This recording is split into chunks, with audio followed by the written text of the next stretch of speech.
উন্নত দেশগুলোর সাথে আমরা কাছাকাছি যেতে চাচ্ছি, কিন্তু প্রতিবন্ধকতা হচ্ছে বিষয়টা বাংলায় বললে এরকমই। ছোট সময় যে কথাটা বলতাম, পেটে ভাত নাই ডিস্কু নাচো। হ্যাঁ, বাংলাদেশের অবস্থাও সেই 18 কোটি বা 20 কোটি মানুষের জীবনযাত্রা যেখানে টালমাটাল হয়ে যাবে আশঙ্কা করা হচ্ছে। তাইলে এই জিনিসটা গুরুত্ব পেল না, কারণটা কি? বাংলাদেশের মেধাবীরা কোথায় ছিল? ডব্লিউটিও তো বাংলাদেশে কাজ করে স্বাধীনতা পরের থেকেই।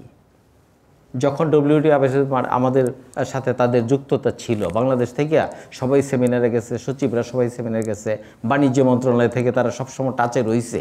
তারা কেন এই আজকে যে উপযোগিতা বা মানে গ্রহণযোগ্যতার মাত্রায় আপনারা যে কথাগুলো বলছেন, তারা কেন সেটা উপলব্ধি করলো না? দিন শেষে এসে আজকে যেই আইপিপিএস বা intellectual property and policy research যে কাজটা উদ্যোগ নিয়েছে, মনে করি যে এটাতে সবারই সাড়া দেওয়া দরকার এবং সামাজিক আন্দোলন দরকার।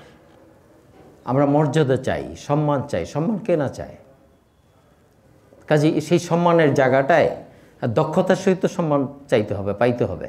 আর সেই পাওয়ার জায়গাটায় আমরা মানে কাজ করছি না কেন? আমাদের যোগ্যতার ঘাটতি কোথায়? কী বিষয় ঘাটতি? খালি অন্যরা রেশন দেবে আর আমরা বসে বসে খাবো, অন্যরা মানে সব কিছু তৈরি করে দেবে, আমরা আইনা অ্যাপ্লাই করব। যখন যেটা বলবে সেটাই। এক সময় বলবে যে আমাদের কিছু নাই, তখন কি হবে?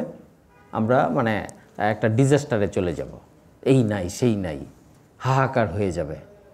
তো এই অবস্থাটা থেকে উত্তরণের জন্যে আমাদের পলিসি মেকার যারা আছে তাদেরকে দেশবাসীকে জানাইতে হবে যে আমরা এই পর্যায়ে আছি। তারা যদি এটা না জানান এবং সামনে আরেকটা ক্ষতিগ্রস্ত মাত্রায় আমরা 26-এ পড়ে একটা আশঙ্কা